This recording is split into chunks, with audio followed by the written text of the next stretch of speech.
친구들 안녕. 저녁 잘 챙겨 먹었어요? 저는 두부김치 먹었어요.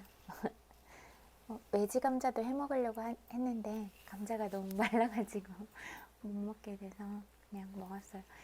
두부는 제가 좋아해서 자주 먹는 것 같아요. 그리고 또 두부김치는 간단하게 김치만 있으면 되잖아요. 그래서 간단하기도 하고 좀 속도 편하고 든든해서 자주 먹는 것 같아요.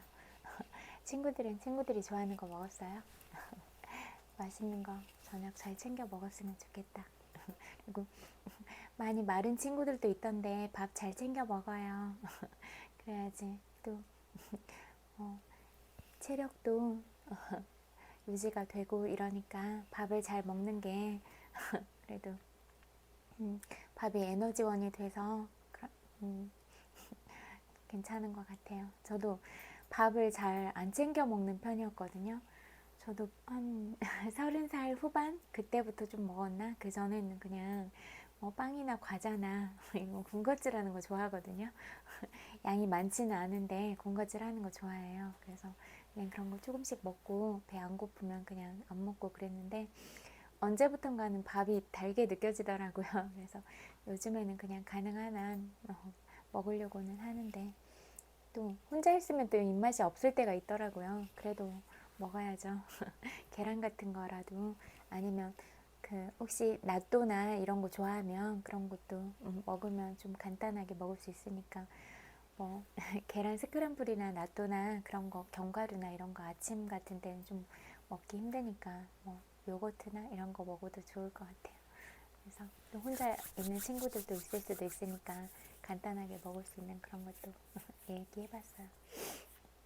그리고 늘 뭐 그런 인간관계나 사람 마음이나 이런 부분에 대해서 생각을 해보는데 그런 인연이나 이런 것들도 우리가 알 수가 없잖아요. 그런 우리가 뭐 전생 뭐 몇 겁의 생을 살면서 오늘날에 있잖아요. 머물러 있다고 생각하는데 우리가 전생만 생각해 본다고 하더라도 어떤 삶을 살았는지 어떤 인연관계를 맺고 살았는지 그런 부분은 알 수가 없어서 저도 그런 건 어려운 것 같아요. 되게 이성적이고 그렇다고 생각은 하지만 또 어쩔 수 없이 만나게 되는 인연들, 그런 인연들도 있잖아요. 그래서 제가 생각할 때는 반드시 겪어야 되는 인연들도 꼭 있다, 이런 생각이 들더라고요.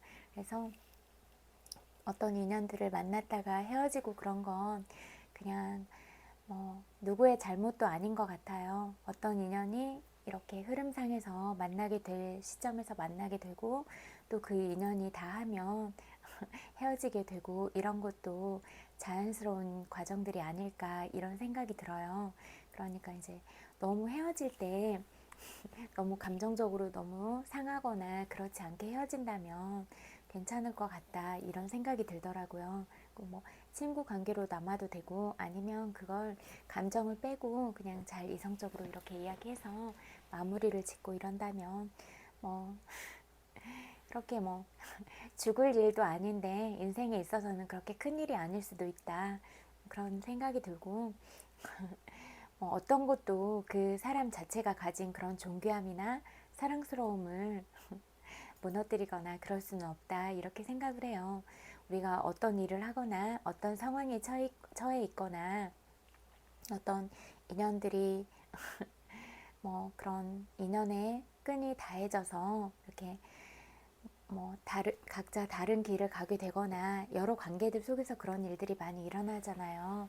그거는 그냥 자연스러운 현상이고 또 어떤 상황에 처해 있더라도 사람 존재 자체가 그냥 그대로 있는 그대로 사랑스럽고 너무 소중한 사람들이다. 저는 이렇게 생각해요. 그래서 어떤 일을 하고 있건 그냥 우리는 다 같이 귀한 사람들이고 다 똑같은 사람들이다. 이렇게 생각하거든요. 그리고 뭐 무슨 일을 하는 거에 상관없이 그냥 정말 한 사람 한 사람이 다 명품처럼 그렇게 특별한 가치를 가지고 있다. 저는 그렇게 생각해요. 그래서 우리 서로가 그렇게 소중한 만큼 우리 자신들을 그렇게 생각하고 주변에 있는 사람들도 그렇게 소중하게 아끼고 존중하고 그런 마음으로 살아가면 좋겠다. 그리고 저는 제가 많이 아끼고 사랑하는 친구들이 어딜 가나 존중받고 늘 보호받았으면 좋겠다. 그런 생각이 늘 드는 것 같아요. 그리고 진짜 사랑한다면 아껴주는 거라고 생각하거든요. 뭐 제가 전에도 얘기했지만 이렇게 피어있는 꽃들이 아름다운 건 그 꽃들이 생명력을 유지하고 그렇게 할 수 있어서 아름다운 거라고 생각하거든요. 근데 진짜 나 저 꽃 예뻐서 꺾어서 내 옆에 갖다 놓고 싶어. 그러면 뭐 물속에서 며칠은 갈 수 있죠. 근데 그 꽃이 가진 그런 본연의 아름다움이나 그 싱싱함들을 유지할 수 있을까? 어떻게 보면 그렇게 뭐 자연 상태에 있는 걸 훼손해서 내 곁으로 가져온 거잖아요. 그러면서 그 아름다움을 똑같이 유지할 수 있기를 바라는 건 우리의 욕심이 아닐까 그런 생각도 들었어요. 그래서 저는 자연에서 행복을 찾고 그러는 걸 되게 좋아하는데 그냥 진짜 작은 풀꽃들은 키를 낮춰서 땅을 바라봐야지만 보일 수가 있거든요. 근데 그렇게 작은 풀꽃들 하나하나 발견하고 이름은 다 모르지만 그럴 때 되게 행복하고 또 이렇게 길을 가다 보면 진짜 그 도로 사이에 잡초가 이렇게 그 틈을 비집고 생명력을 잃지 않고 살아있을 때가 있거든요. 제가 가장 힘들었던 순간에 이렇게 산책을 하는데 길에서 그런 잡초를 봤어요. 근데 그런 너무 특별하게 느껴지는 거예요. 아, 이렇게 되게 척박한 환경에서도 너의 생명력을 유지하려고 그 너의 자태를 잃지 않고 꿋꿋하게 서 있구나. 나는 그런 너의 모습을 닮아야겠다. 그렇게 마음을 먹는데도 좀 도움이 됐던 것 같아요. 그리고 그냥 어떤 상황, 모든 실수 이런 것들을 통틀어서라도 우리가 어떤 사람을 비교하거나 그렇게 보지 말고 그냥 한 사람 자체로서 존중해주고 사랑스럽게 봐주면 좋겠다 이런 생각이 많이 들었어요. 어떤 일을 겪었다고 해서 그 사람이 가진 그런 고유한 뭐 존귀함이나 사랑스러움 그런 걸 잃어버린다고 생각하진 않거든요. 어떤 힘든 일들도 그 특별함들을 무너뜨릴 수는 없다. 그냥 일을 겪었거나 안 겪었거나 그냥 그 자체로 사랑스러운 사람이다. 늘 그렇게 바라봐주고 그러는 게 중요한 것 같고 누군가 힘들면 먼저 손도 내밀어주고 우리가 뭐 가까이 있으면 정말 따뜻하게 안아주고 토닥토닥 해주고 그런 사람이 되면 좋겠다 이런 생각들이 들었어요. 진짜 너무너무 예쁘고 사랑스럽고 그런 능력이나 뭐 재능들도 너무 특별한 것 같거든요. 제가 볼 때는. 그런데 무슨 일을 겪었다고 해서 그런 특별함들이 사라지겠어요? 아니잖아요. 우리가 마지막 축제에 그 축제날에 사라지는 거지. 어쩌면 축제날이 되어도 영혼은 반짝하고 살아있을지 그런 거잖아요. 그러니까 어떤 일이 있어도 용기를 잃지 말고 그렇게 마음 약해지거나 그렇지 말고 잘 지냈으면 좋겠다. 그런 생각이 들었어요. 그리고 인연관계나 이런 것들은 뭐 좋은 인연도 그렇고 나쁜 인연도 그렇고 반드시 겪어야 될 인연들을 거치게 된다. 저는 그렇게 느꼈어요. 제가 생을 살면서. 그래서 가장 힘들었을 때 제가 더 큰 사랑을 품고 세상을 향해서 가려고 했을 때 그런 생각이 들더라고요. 제가 그동안 받았던 사랑들, 그런 사랑들이 아주 많다. 나는 그 사랑들을 남김없이 다 돌려주고 가겠다. 고마운 부분들에 대해서 다 갚고 가겠다. 내가 이렇게 세상에 기여할 수 있는 부분들은 어떤 부분들이 있을까? 그 부분들에 대해서 고민하기 시작했거든요. 근데 다행히도 제가 좀 엉뚱하기도 하고 또 되게 긍정적인 마음도 있고 제 안에 또 사랑이 많더라고요. 그리고 또 경청하는 것도 좋아하고 그러니까 뭐 누군가의 이야기를 들어주고 공감하고 진짜 너는 정말 괜찮은 사람이라고 말해줄 수 있는 거 그런 마음을 제가 가졌다는 걸 알아요. 그래서 그러면 가장 잘하는 거를 해서 이렇게 기여하는 방법을 찾자 그렇게 생각했던 것 같아요. 그래서 이렇게 친구들하고도 만나게 되고 그런 것 같은데, 그냥 전 그렇게 생각해요. 뭐 꼭 만나게 될 인연들은 만난다. 그냥 그런 과정들, 순간들이 누구의 잘못도 아니다. 그냥 만나게 되면 그 인연에서 최선을 다하고 또 내가 나눌 수 있는 따뜻한 마음들을 나누고 그러면 된다. 이렇게 생각해요. 그리고 우리가 스스로를 낮추려고 하지 않으면 누구도 우리를 낮출 수는 없다. 그렇게 생각하거든요. 우리는 다 귀하고 특별한 사람들인데 어떻게 음식의 비유가 되고 껌의 비유가 돼요? 말도 안 돼요. 그건 말도 안 된다고 생각하고, 제가 늘 이야기하지만 우리는 다 누군가의 소중한 가족이고 우리 부모님들은 우리를 만나기 위해서 진짜 설레이는 마음을 가지고 우리를 10달 동안 이렇게 꾹꾹 고이고이 기다렸다가 만난 특별한 존재들이잖아요. 만약에 이렇게 준비가 안 되고 그런 부모들 사이에서 태어났다고 하더라도 생명이라는 자체는 정말 소중하고 사랑스러운 거다. 그러니까 그런 마음들을 잊지 말고 살아가는 것, 이게 가장 중요하다. 그리고 어른들이 행복했으면 좋겠다. 어른들이 행복해야 그런 행복한 마음들을 아이들한테 100%다 돌려줄 수 있다. 저는 늘 그렇게 생각하거든요. 그리고 세상은 사랑으로 움직인다. 그리고 진심을 담았을 때 그 빛들이 더 빛을 낼 수 있다. 이렇게 생각해요. 그리고 친구들 한 사람 한 사람 안에는 그런 특별함과 그런 빛들이 다 있다. 늘 빛나기를 기다리고 있고 친구들이 가진 잠재력을 많이 활용하면 활용할수록 그 빛은 더 많이 날 것이다. 이렇게 생각하거든요. 그러니까 너무 슬픈 생각, 이런 생각보다는 좋은 생각을 하기 위해서 노력하고 그러는 게 가장 중요해요. 지나다니면 진짜 그런 말들도 많이 듣고 그러는데 거기에 끌려가지 않고 그냥 제가 그냥 네가 무슨 말 하는지 알아 하고 빙그레 웃잖아요. 그러면 그런 말들이 공중에 흩어지는 걸 많이 봤어요. 그리고 이렇게 무시할 수 없는 존재가 되면 돼요. 그래서 누구도 그런 아닌 방법들로 다가올 수 없는 그런 존재가 되면 그런 것들은 힘이 없어요. 그러니까 친구들이 내면의 힘을 단단하게 키우고 진짜 범접할 수 없는 아우라를 가지면 그게 친구들의 자산이 된다. 그리고 늘 배우기에 애쓰고 그렇게 한다면 친구들의 지적 재산권은 친구들이 죽는 날까지 친구들의 것이다. 그리고 그런 건 확장하면 할수록 더 차오르게 된다. 마음의 곳간도 채우고 뭐 지적인 부분에 그런 곳간도 채우고 이렇게 살아가면 좋을 것 같다. 이런 생각을 해봤어요. 그리고 그냥 어떤 상황에 있더라도 그냥 친구들은 다 특별하고 너무너무 사랑스럽고 귀한 사람들이다. 이 말을 하면서 책 읽어드릴게요. 오늘도 친구들 엄청 많이 보고 싶어서 왔어요. 늘 보고 싶고 늘 그립고.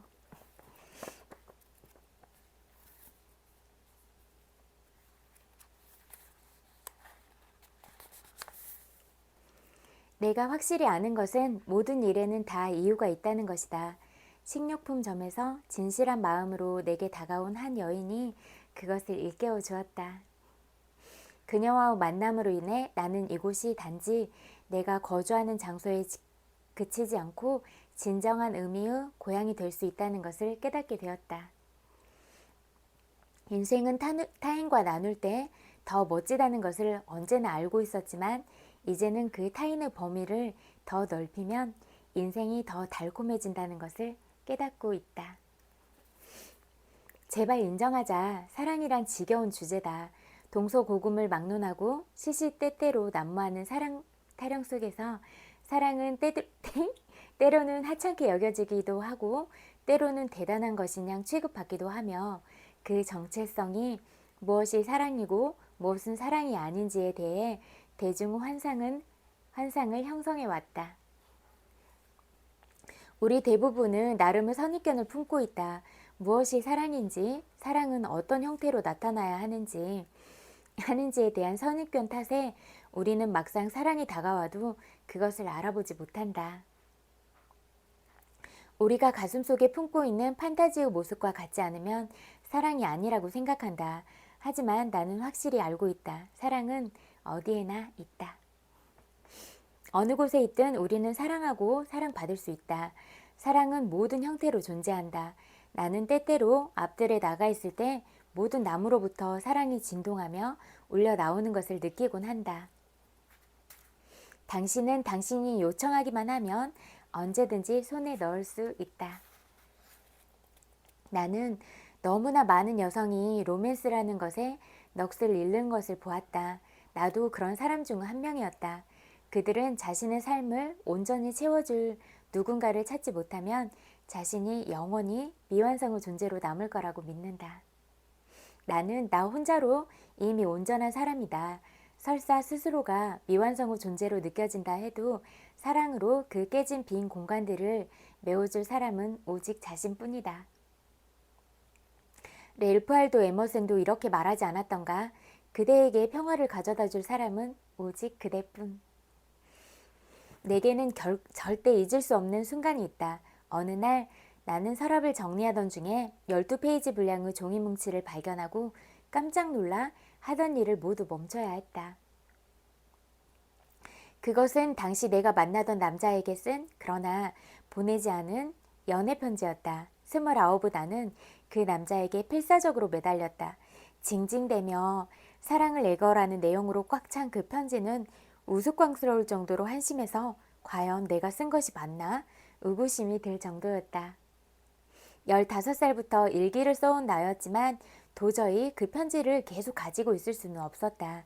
그래서 엄숙하게 내가 사랑이라고 생각했던 것을 증거를 태워버렸다. 내가 그 정도로 한심했고 나 자신에게 분리되어 있었다는 증거를 문서로 남겨두고 싶지 않았다. 나는 너무나 많은 여성이 남자들, 그것도 자신들에게는 눈길 한번 제대로 주지 않는 그런 남자들에게 매달려 자기 자신을 스스로 포기하는 것을 보아왔다. 빵이 아닌 빵 부스러기로 만족하는 여성들을 너무 많이 보았다. 하지만 이제 나는 진정한 사랑 위에 세워진 관계는 느낌이 좋다는 것을 안다. 진정한 사랑은 기쁨을 가져다 준다. 몇몇 순간만이 아닌 대부분의 시간에 진정한 사랑은 당신의 목소리나 자존감 또는 존엄성을 버리라고 요구하지 않는다. 당신이 25살이든 65살이든 진정한 사랑을 한다는 것은 당신의 전부를 오롯이 투자한다는 의미다. 그리고 그 이상을 수확한다는 의미이기도 하다. 로맨틱한 사랑만이 우리가 찾아 나설 가치가 있는 사랑은 아니다. 나는 누군가와 사랑에 빠져 지루한 일상에서 벗어나 로맨틱한 연락으로 휩쓸리기를 갈망하는 사람들을 참으로 많이 만나왔다. 주위에 그들과 이어지기를 원하는 아이들, 친구들, 이웃들, 친구들, 심지어 낯선 이들까지 가득한데도 말이다. 잠시만 옆으로 시선을 돌려 확인해보자. 가능성은 어디에나 존재한다. 만약 당신이 가슴을 활짝 열고 위대한 사랑을 향해 전력 질주하는 것이 어렵다면 한 발짝씩 내딛는 것부터 시작해보자. 상대에게 연민의 감정을 표현해보는 것으로 출발해보자. 오래지 않아 좀 더 깊은 무언가를 향해 빨라지는 발걸음을 느끼게 될 것이다. 그리고 머지않아 당신은 다른 이들에게 이해와 공감, 다정함의 축복을 그리고 확신하건대 사랑의 축복까지 선사할 수 있게 될 것이다. 위기의 순간에 처할 때마다 격려의 말과 함께 손을 내밀어주는 사람들에게 나는 언제나 감탄한다. 누구나 그렇듯 나도 살면서 심각한 절망의 순간들을 겪었다. 그리고 그때마다 내가 어떻게 도와줄 수 있을까요? 라고 묻는 친구들의 은혜와 사랑으로 견뎌냈다. 그들은 그렇게 묻는 것만으로도 이미 나를 도왔다는 걸 몰랐다. 힘겨운 순간이 닥쳤을 때 내가 잘 아는 사람들뿐 아니라 내가 한 번도 만난 적이 없는 사람들마저 나를 위해 도움의 다리를 놓아주었다. 두어 해 전 상당히 힘든 좌절을 맛보았을 때를 나는 결코 잊지 못한다. 예고도 없이 나의 친구 비비 와이넌스가 우리 집에 찾아왔다. 오프라에게 해주고 싶은 말이 있어요. 그러고서는 내가 가장 좋아하는 찬양이라고 그가 알고 있는 노래를 부르기 시작했다. 죽게 들이네, 죽게 들이네. 사랑하는 구주 앞에 모두 들이네. 나는 조용히 앉아 눈을 감고 놀라운 사랑의 노래 선물에 나 자신을 열었다.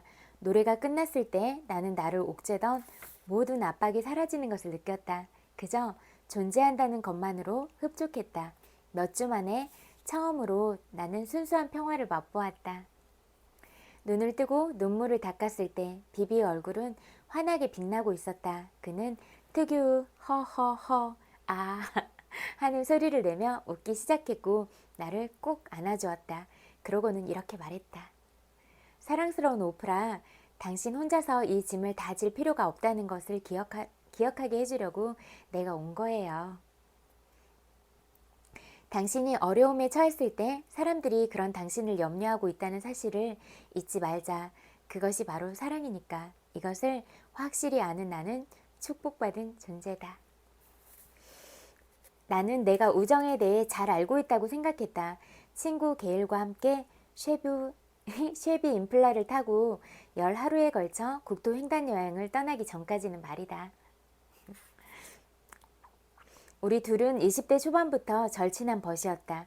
힘들 때 서로를 도왔고 같이 휴가를 보냈으며 내가 발간하는 잡지 일도 함께했다. 그런데도 배워야 할 것이 더 남아있었던 것이다. 2006년 메모리얼 데이에 우리는 쉐보레를 타고 미국 구경하기에 나섰다. 오래전에 나왔던 쉐보레 자동차 광고 표를 기억하는가? 나는 언제나 그게 꽤 혹하는 아이디어라고 생각했다.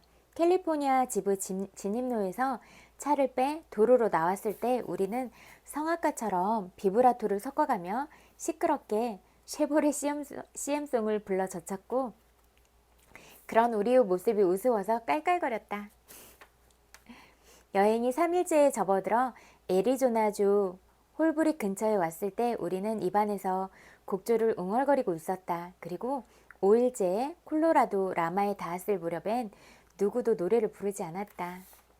여행은 매우 고됐다. 눈앞에는 끝없이 도로만 뻗어 있었다. 운전밖에 할 것이 없었다. 하루 6시간, 다음 날은 8시간, 그 다음 날은 10시간. 게일은 자기가 운전할 차례가 되면 계속 음악을 틀어놓겠다고 고집을 부렸다. 나는 조용히 있고 싶었고 내 입에서는 홀로 생각에 잠기고 싶다는 말이 계속해서 튀어나왔다. 게일이 큰 소리로 노래 부르는 것을 들으며 나는 이 친구가 모르는 노래가 이 세상에 없다는 걸 깨달았다. 내가 운전을 할 때 친구가 침묵을 견딜 수 없었던 것처럼 나는 친구의 노래를 견딜 수 없었다. 나는 인내심을 배웠고 인내심이 거의 바닥을 드러냈을 때 결국 기마개를 샀다. 우리는 매일 밤 다른 호텔에 여장을 풀며 기진맥진을 했지만 자신들은 농담을 대상으로 삼아 웃을 여유는 있었다. 우리는 내가 가진 차선 합류 공포증과 주간 고속도로 공포증, 추월 공포증을 조롱했다. 아, 나는 다리를 건널 때도 공포를 느꼈다. 물론 게일은 내가 그저 운전을 잘하지 못하는 거라고 주장할 것이다. 그녀는 능숙한 운전자로 펜실베니아 유료 도로의 곡선 차선을 여유롭게 타고 찬찬히 뉴욕으로 향했다. 다만 한 가지 문제가 있었으니 콘택트 렌즈를 너무 오래 낀 탓에 펜실베니아에 닿았을 무렵엔 눈이 몹시 필요한 상태였다는 것이다. 주유소에서 산 치토스와 돼지 껍질 과자를 더는 먹지 않아도 된다는데 안도하며 우리는 조지 워싱턴교로 다가갔다. 땅거미가 졌고 빠르게 어둠이 내리고 있었다. 그때 게일이 말했다. 진짜 이런 말 하기 싫은데 나 눈이 안 보여. 눈이 안 보인다니 무슨 뜻이야? 나는 차분한 어조를 유지하려고 애썼다. 헤드라이트가 막 번져 보여. 너한테도 그렇게 보이니? 아니, 안 그래. 차선을 분간할 수 있어? 내 목소리는 고함으로 변했다. 순간 눈앞에 신문의 머릿 기사가 떠올랐다. 두 친구 조지 워싱턴 교에서 사고로 여행을 마감하다. 어디에도 차를 세울 만한 데가 없었고 다른 차들이 빠르게 지나치고 있었다. 게일이 말했다. 난 이 다리를 아주 잘 알아. 그래서 우리가 지금은 괜찮은 거야. 나한테 생각이 있어. 톨게이트에 닿으면 차를 세우고 콘택트 렌즈를 뺀 다음에 안경을 쓰는 거야. 톨게이트까지는 아직도 한참 남았다. 내가 뭘 하면 좋을까? 나는 거의 겁에 질려 물었다. 내가 대신 운전대를 돌려줄까? 아니, 흰 차선에 딱 붙어서 가면 돼. 그건 됐고, 내가 나 대신에 내 렌즈를 빼고 내 안경을 써줄 수 있어? 그녀가 농을 쳤다. 적어도 나는 농담이라고 믿고 싶다. 게일, 내 생각은 위험한 데다 불가능해. 내가 말했다. 못하겠으면 에어컨이나 좀 틀어. 땀이 나네. 게일이 답했다. 우리는 둘 다 땀을 줄줄 흘리며 톨게이트로 향했다. 그리고 안전하게 뉴욕으로 진입했다. 우리 뒤를 따르던 스태프들은 훗날 다음과 같은 문구를 넣은 티셔츠를 만들어 입었다. 나는 이 일주일 여행에서 살아 돌아왔다네. 내가 확실히 아는 것이 뭐냐고?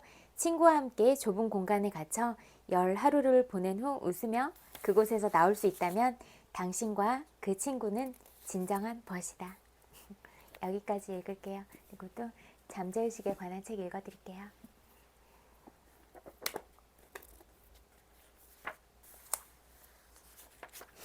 재정적 어려움을 극복한 방법. 동네에 사는 16살쯤 된 어린 소년이 나를 찾아왔다. 아버지는 대학에 지나가는 걸 반대했다. 아들이 기술자가 되기를 바랐던 아버지는 입버릇처럼 이렇게 말했다. 대학에 보낼 돈이 없구나. 집을 담보로 대출받을 처지가 안 된다. 학비를 대줄 수 없으니 대학 갈 생각은 접는 게 좋겠다. 눈치가 빠른 독자라면 아버지가 왜 경제적으로 어려웠는지 알아차렸을 것이다. 그는 온갖 부족한 점과 한계에 집중했고 돈에 자기 자신을 구속했다. 잠재의식이 습관적인 사고 본질에 따라 응답한 건 당연한 일이었다. 부자처럼 생각하면 부가 따르고 가난하다고 생각하면 궁핍한 삶을 살 것이다. 나는 소년의 아버지에게 풍요로운 느낌을 기르고 모든 종류 부를 손에 쥐었다는 걸 상상하기만 한다면 된다고 말했다. 아버지는 매일 밤 잠들기 전 아들로부터 편지를 받는 상상을 했다.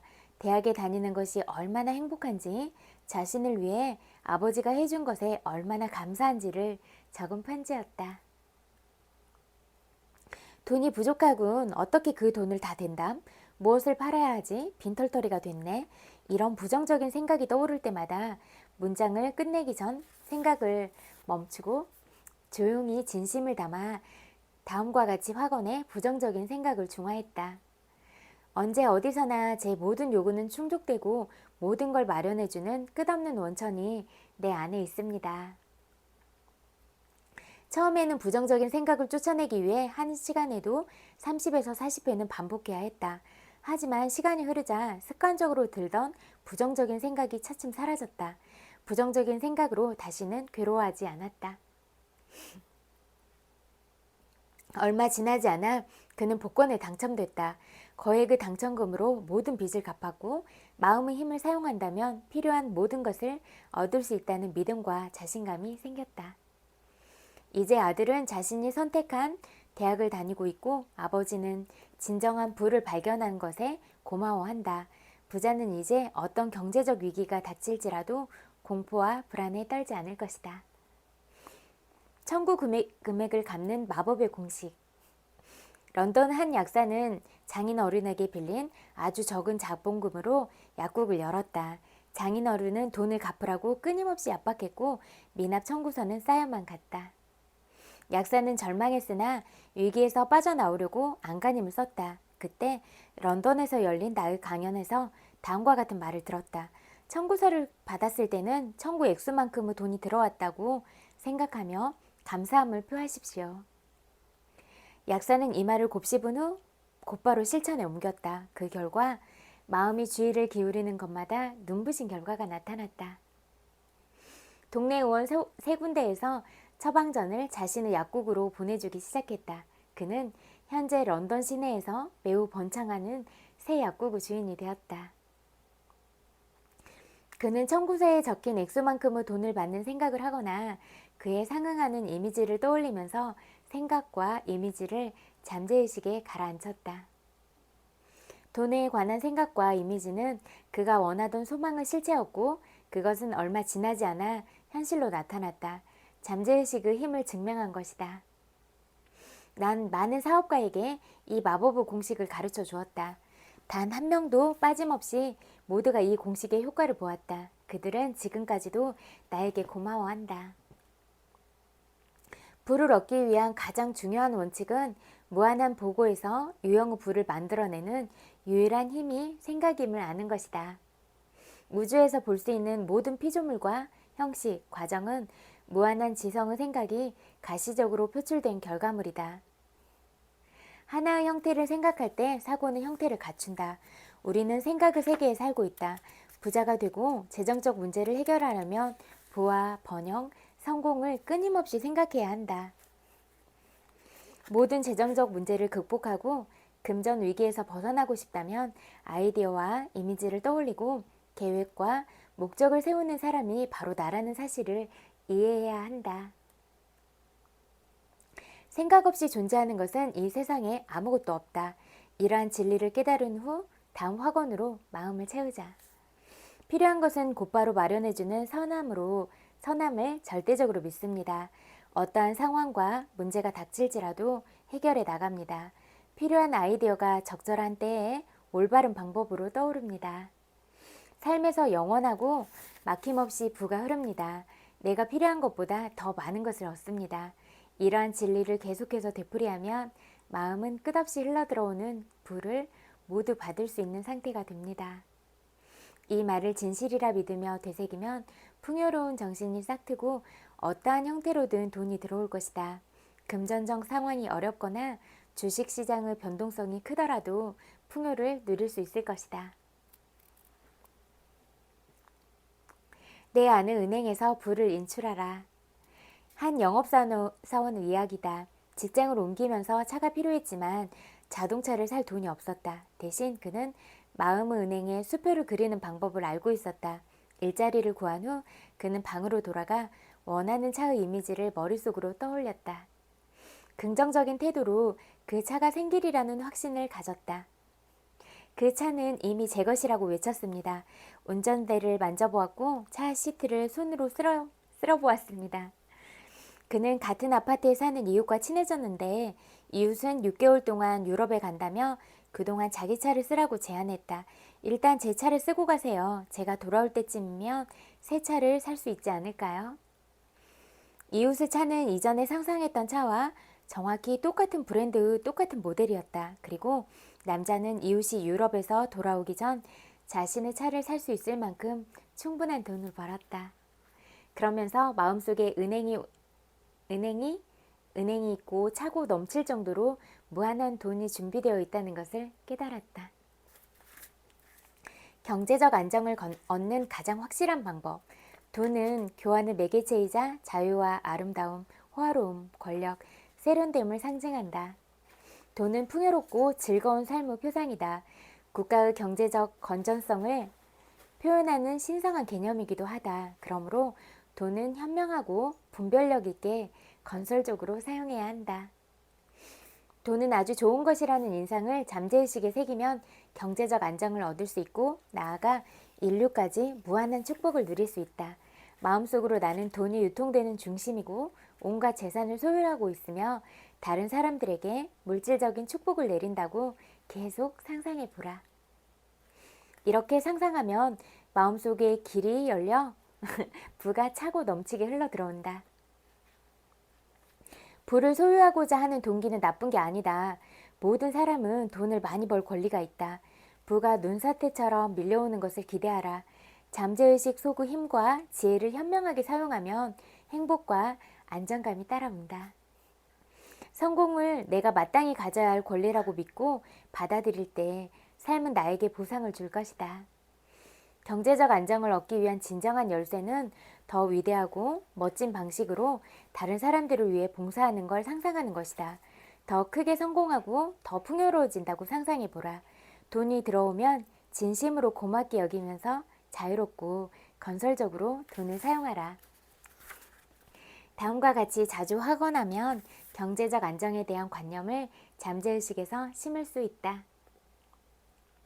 돈은 마음에서 나온 관념입니다. 돈은 부의 상징이자 교환의 매개체입니다. 돈은 좋은 것입니다. 나는 현명하고 분별력이 있으며 건설적으로 돈을 사용합니다. 인류를 축복하는 데 돈을 사용합니다. 돈은 매우 편리한 상징물이며 나는 돈이 순환하는데 기쁨을 느낍니다. 나는 아이디어를 즉시 끌어다 쓸 수 있습니다. 지금 당장 필요한 것도 마련되어 있습니다. 온갖 종류 부가 눈사태처럼 쏟아집니다. 나는 돈과 긍정적인 관계를 맺고 있습니다. 돈은 무한한 풍요를 상징합니다. 돈을 벌 수 있는 아이디어는 언제 어디서나 존재합니다. 나는 세상의 모든 부를 가진 것에 감사드리며 선한 일에만 돈을 사용합니다. 부는 내 주변 곳곳에 널려 있다. 아무리 크게 숨을 쉬어도 공기는 항상 넘쳐나는 것처럼 어디에나 있고 부족함이 없다. 내 안의 창조력은 무한하고 고갈되는 법이 없다. 진정한 부란 풍요로운 정신과 나를 일치시키는 것이다. 무언가가 결핍되어 있거나 제한이 있거나 어떤 상황에 구속되어 있다고 생각하면 정말 많은 것이 부족하고 한계가 생길 것이다. 내가 주의를 기울이는 대상은 마음속에서 확대된다. 부보고인 잠재의식은 내가 알지 못하는 방식으로 진심이 담긴 생각에 반응한다. 청구된 금액을 내고 모든 빚을 갚는 마법의 공식은 청구서를 받았을 때 그 액수만큼의 돈이 들어오리라 생각하며 감사하는 것이다. 이러한 아이디어는 점차 잠재의식에 스며든다. 세상에 유일하게 존재하는 무형의 힘은 생각이다. 생각은 눈에 보이지 않는 보물창고에서 유형의 부를 창조한다. 부자처럼 생각하면 부가 따를 것이고 가난하다고 생각하면 궁핍한 삶을 살 것이다. 잠재의식은 은행과 같다. 당장은 필요하거나 원하는 것을 살 돈이 없더라도 마음속에 은행이 있고 차고 넘칠 정도로 무한한 돈이 준비되어 있다는 것을 깨달아라. 성공을 내가 마땅히 가질 권리라고 믿고 받아들여라. 경제적 안정을 얻기 위한 진정한 열쇠는 돈이 들어오면 진심으로 고맙게 여기면서 자유롭고 건설적으로 돈을 사용하는 것이다.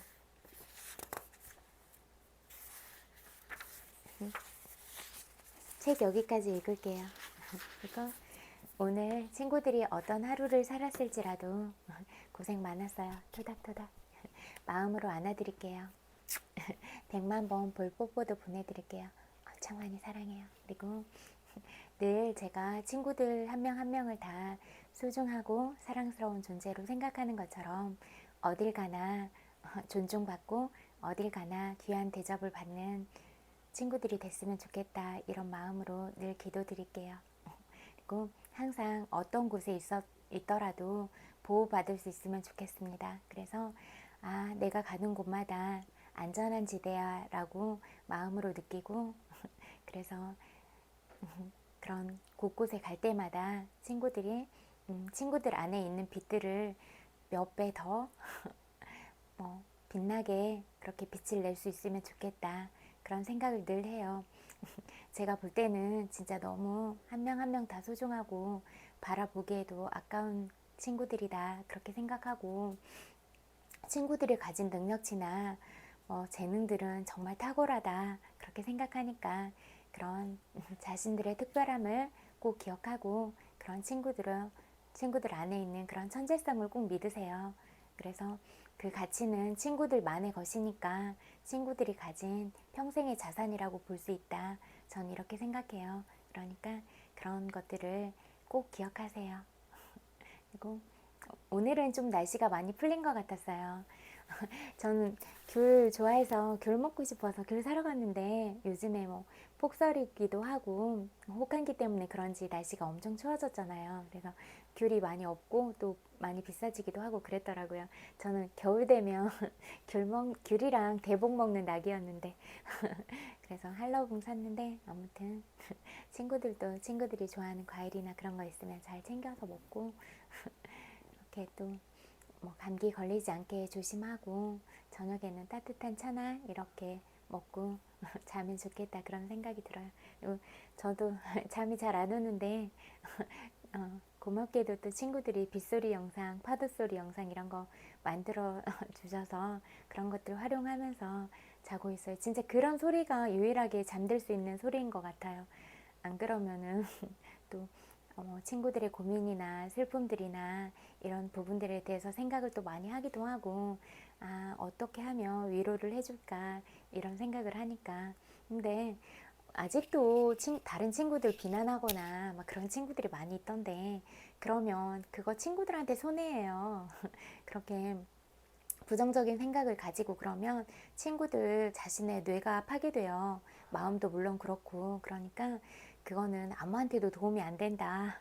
그러니까 늘 사랑스러운 마음을 품으려고 하고 늘 좋은 생각을 품으세요. 그게 친구들의 가치를 더 높일 수 있고 친구들의 품격을 형성하는데 왜 굳이 낮아지려고 해요. 이미 명품인데 그런 스크래치를 친구들 자신이 내고 싶으세요? 나는 안 내고 싶을 것 같은데. 아무튼 그런 것들은 하나도 도움이 안 된다. 나한테도 상대방한테도 전혀 도움이 안 된다.